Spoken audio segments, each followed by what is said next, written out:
कर ली। अब गैनोडर्मा को नहीं पता कि वो सेल लिवर की है या फेफड़े की है या दिल की है या गुर्दे की है या दिमाग की है या चमड़ी की है या आंख की या नाक की, किस ऑर्गन की सेल है ये गैनोडर्मा को नहीं पता। गैनोडर्मा ने तो सिर्फ वो सेल्स ढूंढी हैं जो खराब है, और फिर उन सेल के ऊपर गैनोडर्मा काम करना शुरू करती है, उनकी सफाई, क्लींसिंग। ये लाइट बंद कर दो यार, पीछे स्विच होगा। हाँ, उन सेल की सफाई या डिटॉक्सिफिकेशन, उन सेल के अंदर जो टॉक्सिन्स हैं, जो विषैले पदार्थ हैं, उनको सेल से बाहर निकालना शुरू करती है, कोशिकाओं में से बाहर निकालना शुरू करती है, और कोशिकाओं में से बाहर निकाल के हमारे शरीर से बाहर निकालना शुरू करती है। शरीर से बाहर कैसे निकालती है? जो प्राकृतिक रास्ते हैं निकलने के, पेशाब के रास्ते या पसीने के रास्ते या बलगम के रास्ते या नाक के नजले के रास्ते या आंख में आंसुओं के रास्ते या उल्टी के रास्ते या दस्त के रास्ते या कोई चमड़ी पे फोड़े फुंसी होने के रास्ते, जो नेचुरल रास्ते हैं, उन रास्तों से ये टॉक्सिन शरीर से बाहर निकलना शुरू करते हैं। डिटॉक्सिफिकेशन का पीरियड है 1 सप्ताह से लेकर 30 सप्ताह तक, 1 week to 30 weeks. This is understandable कि जितना कचरा अंदर ज्यादा इकट्ठा हुआ होगा, सफाई करने में उतना ज्यादा टाइम लगेगा। हम घरों में भी तो देखते हैं, घर की रोज सफाई करते हैं तो आधे पौने घंटे में पूरा घर साफ हो जाता है, पर अगर 1 साल घर बंद करके कहीं घूमने चले जाएं और 1 साल के बाद आए तो आधे पौने घंटे पे सफाई नहीं होती, 15-20 दिन लग जाते हैं, क्योंकि कचरा ज्यादा इकट्ठा हो गया 1 साल का। सिमिलरली हमारे शरीर में जितना कचरा ज्यादा इकट्ठा हुआ है, जितने टॉक्सिन ज्यादा हैं, टॉक्सिन लोड जितना बॉडी पे ज्यादा है, उतना ज्यादा टाइम लगेगा। इस दौरान जब डिटॉक्सिफिकेशन चल रही है, शरीर के अंदर कुछ चेंजेस आते हैं, कुछ तब्दीलियां आती हैं। ये एक बहुत इंपॉर्टेंट चीज है समझने की, अंडरस्टैंड इट वेरी वेल। नहीं तो जो लोग ये समझते नहीं, गैनोडर्मा खाना शुरू करते हैं, 15 दिन के बाद छोड़ देते हैं। अरे मेरे को तो रिएक्शन हो गया, मैंने तो छोड़ दी। हुआ था, मैंने 1 महीना खाई, मेरे को तो रिएक्शन हो गया, मैंने तो छोड़ दी। ये बहुत जरूरी बात समझने की है। गैनोडर्मा का कोई रिएक्शन नहीं होता, इसका कोई साइड इफेक्ट नहीं है, कोई नुकसानदायक इफेक्ट नहीं है, no harmful effect. I can say that with confidence today. But, thank you. But during detoxification, जब सेल की सफाई चल रही है तो शरीर में कुछ सिम्टम्स आते हैं, कुछ लक्षण आते हैं, उनको हम बोलते हैं एलिमेंट रिफ्लेक्शन। एलिमेंट रिफ्लेक्शन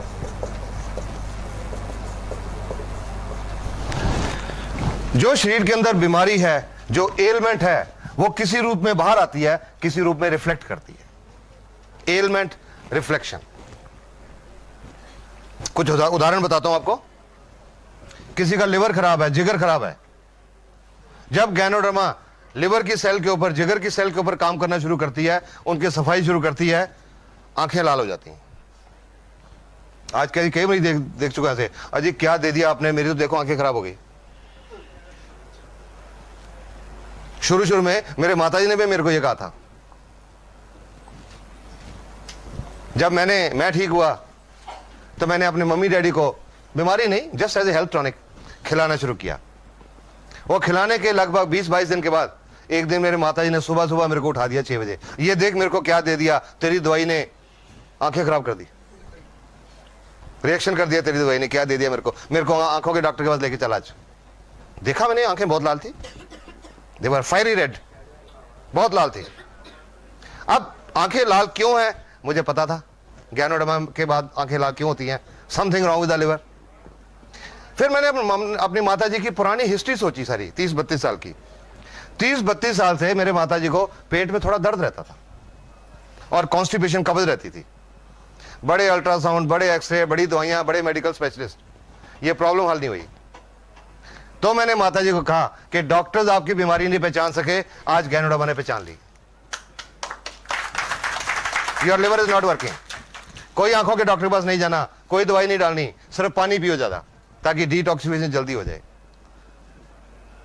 चुप करके बैठ गए, और उसके 10-12 दिन के बाद गाली हट गई, और उसके बाद जब तक वो रहे उनको कॉन्स्टिपेशन और पेट की प्रॉब्लम नहीं रही। This is how ganoderma works. किसी को गुर्दे की तकलीफ है, किडनी फेलियर है, जब गैनोडर्मा गुर्दे की सेल पे काम करे तो कानों में भारीपन महसूस होता है, लगता है जैसे कान बंद हो रहे हैं। किसी को अधरंग पैरालिसिस या लकवा है, जब गैनोडर्मा नाड़ियों की सेल के ऊपर, नर्व सेल के ऊपर काम करे तो वो लक्के वाली जगह पे दर्द होनी शुरू हो जाती है। किसी को दमा की प्रॉब्लम है, जब गैनोडर्मा फेफड़े की सेल को साफ करती है, उस मरीज को कुछ उल्टियां आती हैं और कुछ दिन के लिए बलगम निकलती है। किसी को दिल की बीमारी है, हार्ट की आर्टरीज ब्लॉक्ड हैं, नाड़ियां बंद हैं, जब गैनोडर्मा उनको साफ करना शुरू करती है, चेहरे के ऊपर सेक निकलता महसूस होता है, गर्मी महसूस होती है, कईयों का चेहरा लाल भी हो जाता है। किसी का ब्लड प्रेशर ज्यादा रहता है, हाई ब्लड प्रेशर, उनको सिर के पिछले हिस्से में ऊपर दर्द होता है। जिनका ब्लड प्रेशर कम रहता है उनका सिर के पिछले हिस्से नीचे दर्द होता है। जिनको सर्वाइकल स्पॉन्डिलोसिस की प्रॉब्लम है उनको चक्कर महसूस होते हैं। जिनको माइग्रेन, आधा सिर दुखता है, उनका दर्द थोड़ा सा ज्यादा होता है। जिनको जोड़ों का दर्द है, गठिया है, दर्द थोड़ा ज्यादा होता है। जिनको बवासीर की प्रॉब्लम है उनको खून आता है मोशन के साथ। जिनको शुगर की प्रॉब्लम है, शुगर का लेवल थोड़ा सा बढ़ता है, नथिंग टू वरी, थोड़ा सा बढ़ता है, ज्यादा नहीं। और अगर शुगर वालों के किसी के अंदर के ऑर्गन भी डैमेज है, किडनी फेलियर है, आंखों की प्रॉब्लम है या कुछ और है, उनके ये कलाई के ऊपर, रिस्ट के ऊपर या टखने, एंकल के ऊपर सूजन भी आती है। All these are positive science, ये सब पॉजिटिव साइन है। इसका मतलब है गैनोडर्मा ने बीमारी पहचान ली और काम करना शुरू कर दिया। लगभग महीना, 1.5 महीना पहले मेरे को एक औरत का फोन आया। लगभग 4 महीने पहले उनकी कुछ प्रॉब्लम थी जो अल्ट्रासाउंड में भी शो हो रही थी। गुर्दे में एक 36 mm की एक रसौली थी, सिस्ट, एक गुर्दे में। उनकी ओवरी, अंडकोश, उसमें एक 3 सेंटीमीटर एक सिस्ट थी। और उनके यूट्रस में, बच्चादानी में, एक 8 mm का फाइब्रॉइड था, रसौली। उन्होंने उसके लिए गैनोडर्मा की ट्रीटमेंट शुरू की। और ये शुरू करने के लगभग 2-2.5 महीने के बाद एक दिन मेरे को उनका फोन आया, और डॉक्टर साहब आपकी दवाई ने तो गड़बड़ कर दी। मैं कह जी कौन सी दवाई? मैंने तो कोई दवाई दी नहीं आपको। वो जी वो जो आपके कैप्सूल हैं। मैं जी दवाई नहीं है, वो टॉनिक है। अच्छा जो भी है, उसने गड़बड़ कर दी। मैंने कहा क्या हुआ? जी कल मेरे को बहुत दस्त लगे शाम को, और आज सुबह खून भी आया साथ में। मैंने रात को भी नहीं खाई, सुबह भी नहीं खाई, खराब कर दिया इसने। मैंने उनको एक ही क्वेश्चन पूछा कि आपको कोई पुरानी बवासीर की शिकायत तो नहीं है? वो तो जी 10 साल से है। मैं कहा गैनोडर्मा वही दिखा रही है कि आपके अंदर वो भी है। इसके लिए कुछ नहीं करना, 1-2 दिन में ठीक हो जाएगा। उसके बाद फोन नहीं आया। उसके बाद लगभग 1 महीने के बाद वो औरत अपना फरवरी के महीने का अल्ट्रासाउंड करा के लाई। पहला सितंबर का था, फरवरी का अल्ट्रासाउंड।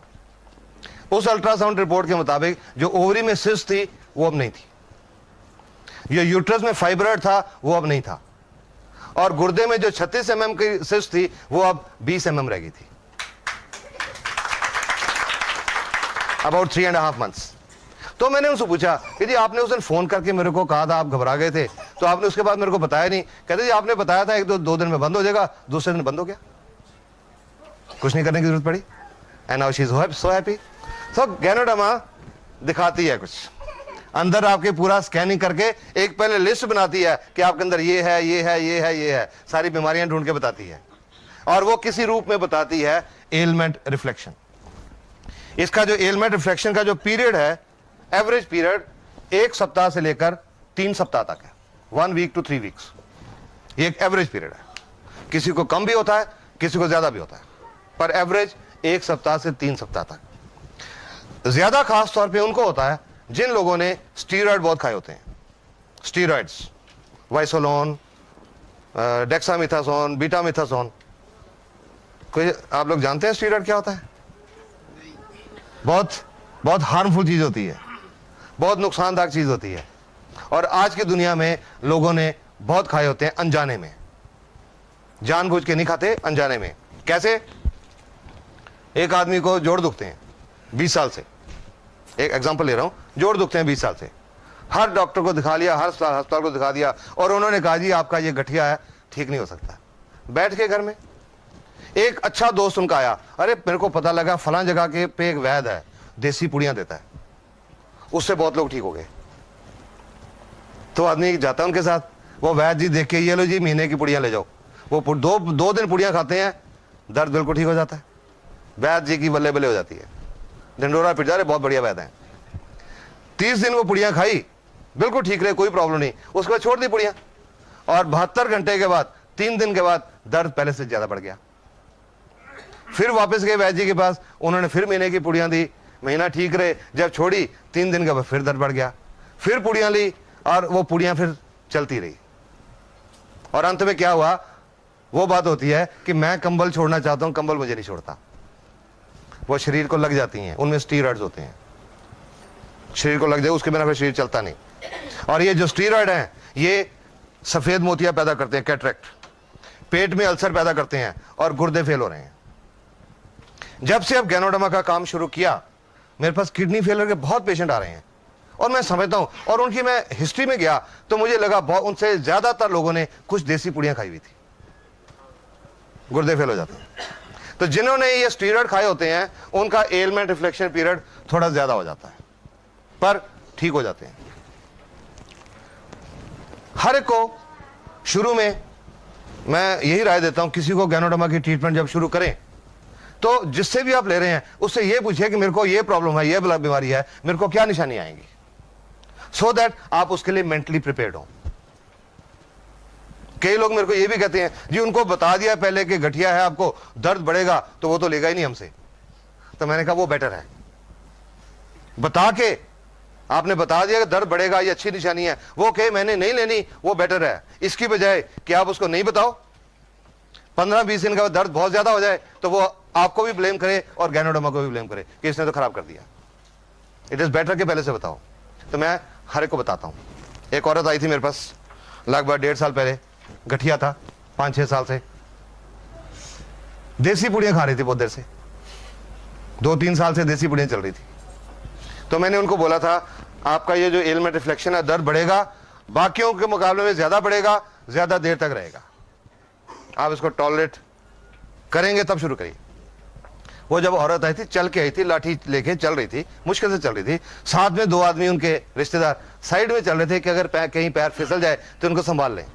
चल के आई थी, बता दिया एलमेंट रिफ्लेक्शन, ठीक है जी कोई बात नहीं, मैं सोऊंगी। 22-23 दिन के बाद वो औरत दोबारा से वापस आई। इस बार वो 2 आदमी उनको उठा के लाए थे, घबरा गए ना सुन के, उठा के लाए थे। पिछली बार तो चल के आई थी, अब उठा के लाए थे। नॉर्मली ऐसा पेशेंट डॉक्टर को आके क्या बोलेगा, और डॉक्टर साहब पहले तो मैं चल लेती थी, आपने ये कह दे दिया तो मैं चलने से रहेगी। नॉर्मली पेशेंट यही कहेगा, पर उसको बताया हुआ था।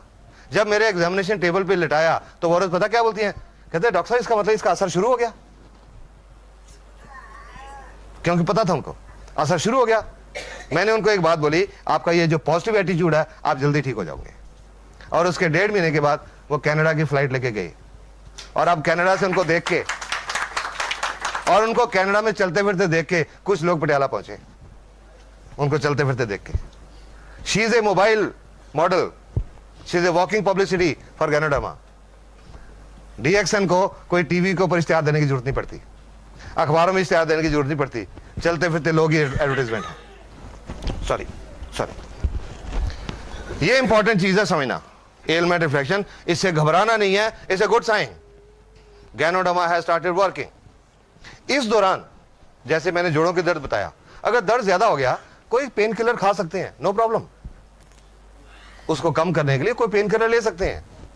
शुगर की प्रॉब्लम है, लेवल नॉर्मली तो 10-15% बढ़ता है, पर अगर किसी का एवरेज 1-2% लोगों का, किसी का ज्यादा भी बढ़ गया, तो अगर इंसुलिन के 20 यूनिट लग रहे हैं, कुछ दिनों के लिए 25 कर दें, नो प्रॉब्लम। दमे की प्रॉब्लम है, जब बलगम निकलेगी, अगर कहीं सांस की प्रॉब्लम ज्यादा आ जाए तो डेरिफ्लिन का टीका लगवाना पड़े, लगवा लें, नो प्रॉब्लम। पंप लेना पड़े, ले लें, no problem. But RGGL should be continued, क्योंकि ये काम कर रही है, ये बंद नहीं करी। टेम्परेरी मेजर कोई ले सकते हैं, बट इसको काम करने दीजिए, इट इज वर्किंग। जब सारी सेल साफ हो जाती हैं, एलमेंट रिफ्लेक्शन खत्म हो जाते हैं, तीसरा काम शुरू होता है। उसके बाद तीसरा काम शुरू होता है गैनोडर्मा का, रेगुलेशन। सेल के अंदर जो बिजली की क्रिया और जो रासायनिक क्रिया डिस्टर्ब्ड है, उसको गैनोडर्मा बैलेंस करती है।